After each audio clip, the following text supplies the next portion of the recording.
Ramyata Limbu is a freelance reporter based in Kathmandu, and we've reached her by phone. Ramyata, what's the scene in Kathmandu right now? Are people getting over their shock and fear?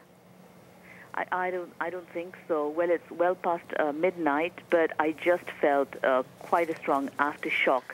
So I think that's enough to, keep anyone nervous and wanting to stay out of doors, which I think most people in Kathmandu are doing. It was quite strong, Probably only in the morning people will venture back into their houses and, in daylight, because many of the houses are old, in urban areas. They're close together, the buildings, so they're quite dangerous buildings.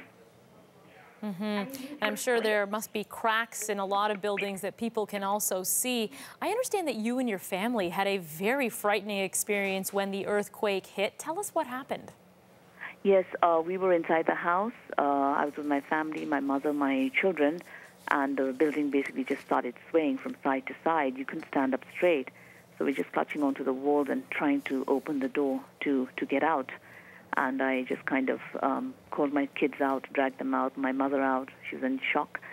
And then we came out, into the garden. Everything was just kind of moving side to side. And then walls were just crumbling. So it was quite surreal.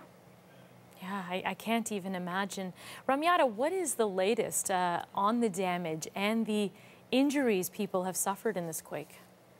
I think there's been extensive damage, still not all of it not reported. Many of the major heritage sites, the historical areas of Kathmandu Valley have been severely damaged.